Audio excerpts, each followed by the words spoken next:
everyone! So in today's video, I'm going to be talking about how I personally handled finals. So my finals were roughly about a month ago and I aced most of them, so now I'm trying to pass on my knowledge and my tips to you.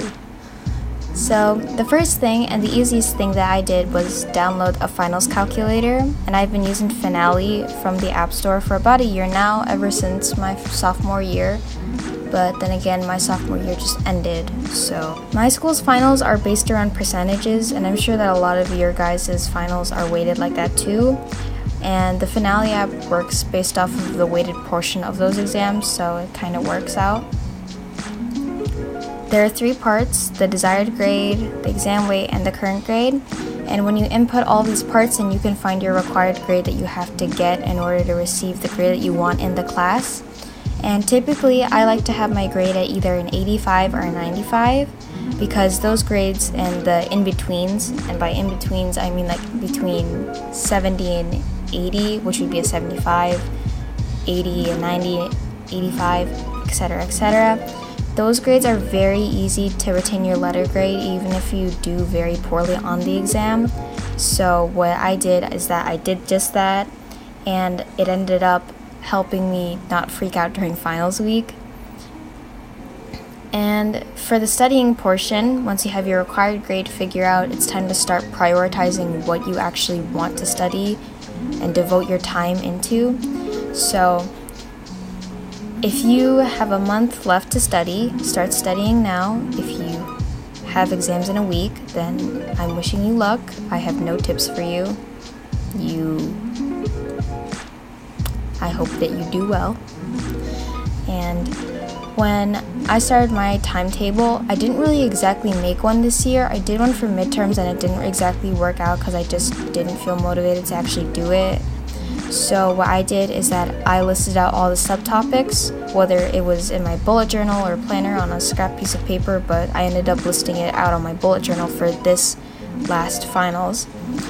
And I listed everything out, what the topics were, the weight of the exam, whether it was 10, 15, 20%, and what type of an exam it was. So in some of my classes I had to write an essay, and that was for my AP Comp class, and for Honors Chem I had to do a project.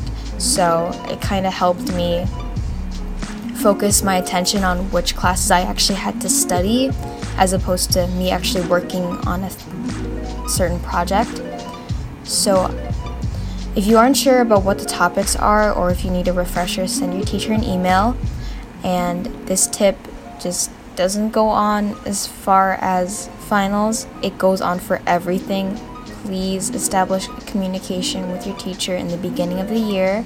Keep this in mind when you start the beginning of your next school year, because it is so important to be like that one student who is always talking to the teacher, because it gives them a lasting impression of the kind of work ethic you have, and it really helps them decide whether or not they want to round up your grade in the end of the class.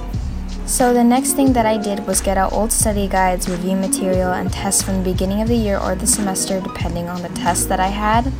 And what I did was that before the exam, I had roughly 10 to 15 minutes to study, and after I finished my one final, I would just study right after for my next final, so it gave me some time.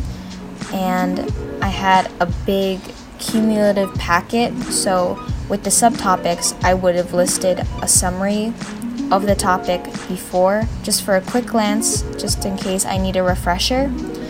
And for the actual reviewing after school that I would do, I would recommend looking at tests that you had beforehand.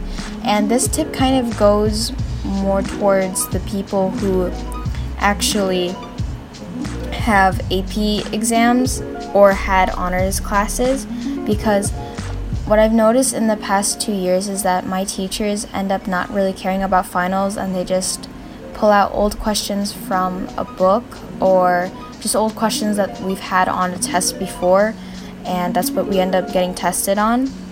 So I would recommend looking back at old tests just in case there's just a very similar question, because teachers really hate going and making up tests, especially if it's just material that they've already covered back in the beginning of the semester or the year.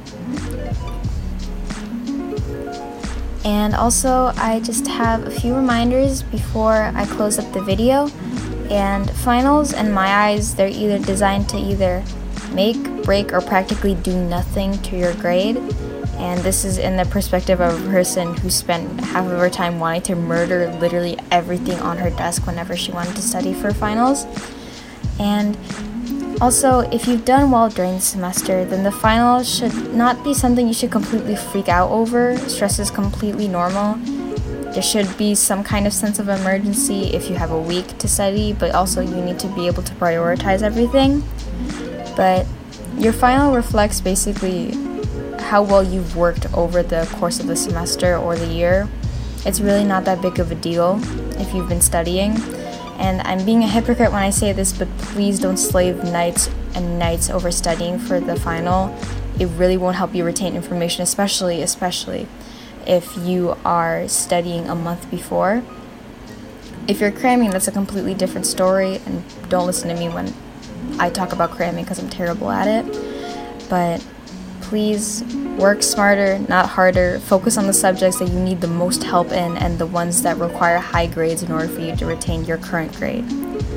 And another last small thing. This video was a collab with another YouTuber, and I will link her channel in the video below. She is incredibly underappreciated, and she really deserves a lot more attention because her editing, her calligraphy is incredible. I absolutely adore it.